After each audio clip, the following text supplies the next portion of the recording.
Uncle Owen's Barbecue. I'm Dr. Afra, and there is an epidemic of only a few characters being chosen at the disposal by the powers that be. Well, that's nuts. I'm not the kind of doctor that can make a diagnosis. Very few of us here are actually mentally ill. I'm not saying you're not mentally ill. For all I know, you're...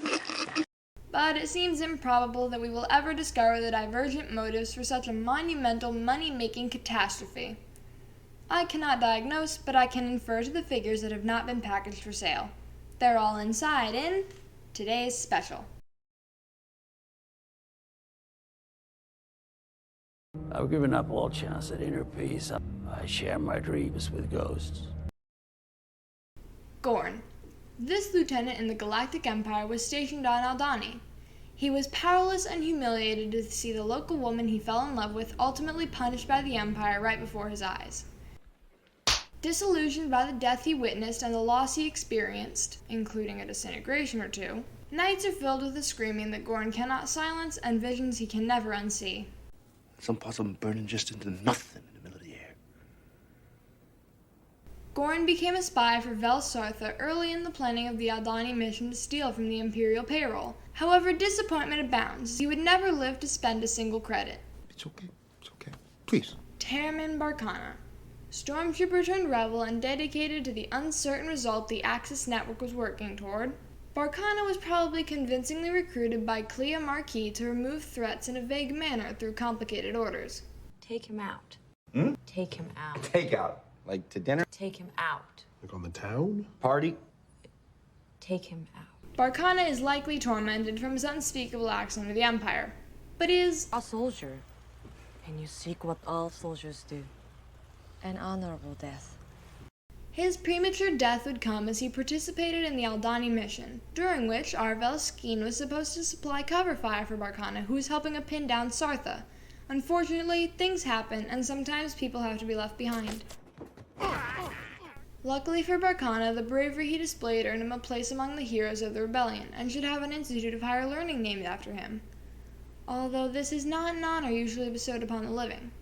He's super dead. Saving a teammate during a heist grants you an honorable death in the fight against the Empire, although who knows how the seed to sacrifice oneself becomes planted in the first place, but I'd like to know if someone specific was responsible. I did not tell him to do that. Sintra Kaz. After her family was murdered by stormtroopers, she was found by Luthen, but before she joined, she had some conditions, like not wanting to be judged by her past. Second condition. That she'd probably get some sort of health plan and her own parking space. But she was tasked with a very important job after the heist, calming any fears that Cassian would have, or be unwise enough to offer up his co-conspirators to the Empire for leniency by removing Andor permanently.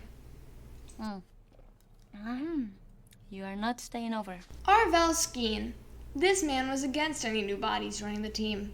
Cassian Andor being a new body was not welcomed within the ranks, as Skeen had many reasons not to trust others. But he was just as untrustworthy.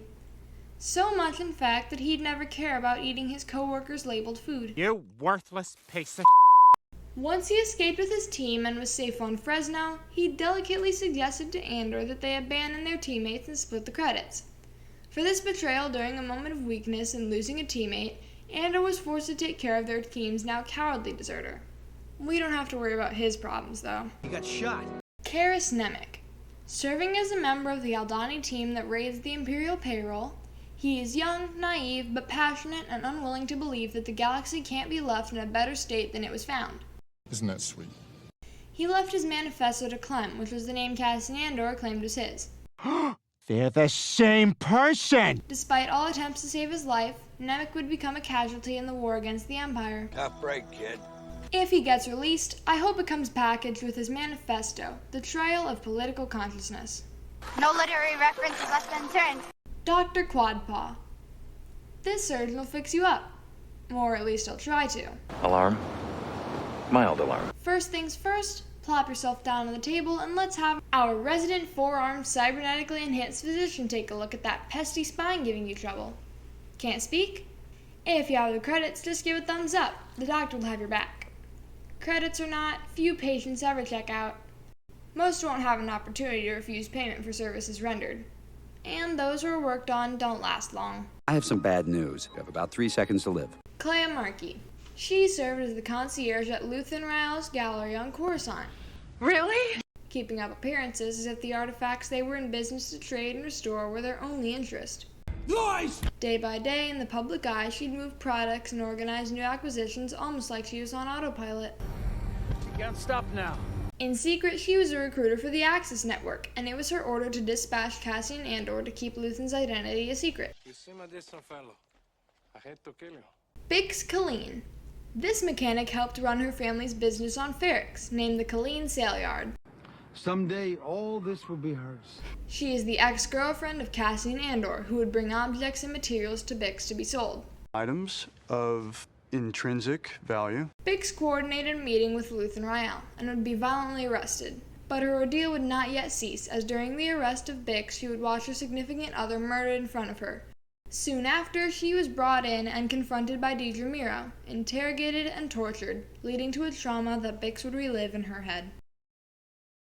I have these nightmares! Kino Loy, prisoner outfit, day shift, floor manager of Unit 52D.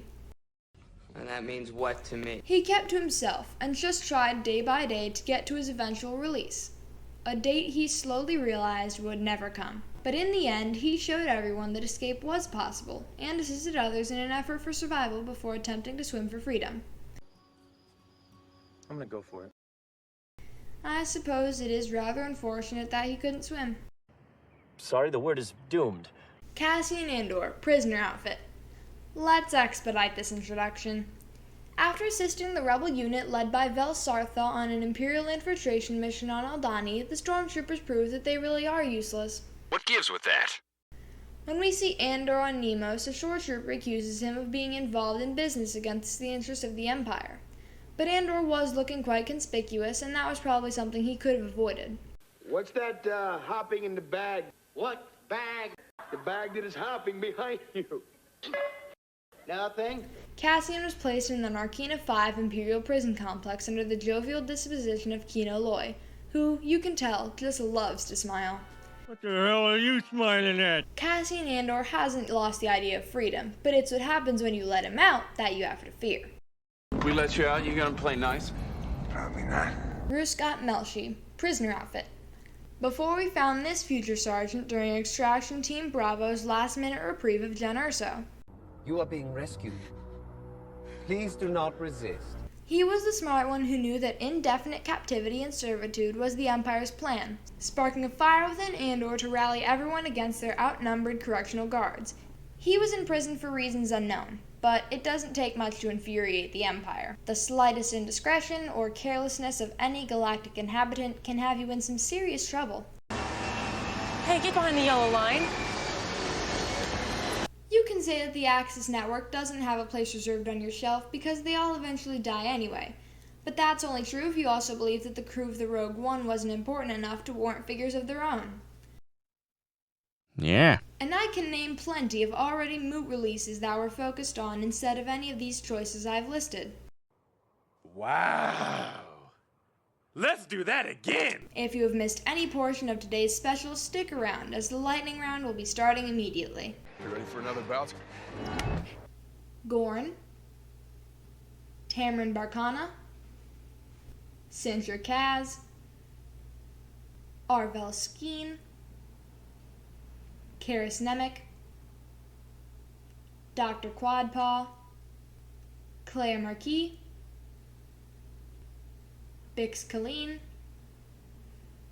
Prisoner Kino Loy, Prisoner Cassian Andor, Prisoner Ruskat Melshi. I hope that we've entertained you sufficiently. If so, please take a moment to hit the like button. And while you're over there, tap the bell. The only way you can become a frequently fed member is by subscribing. And don't forget to get in on that comment section if you have anything you would like to contribute to this episode. I'm listening. Uncle Owen's Barbecue thanks you for attending. I'm Dr. Afra, and this has been today's special.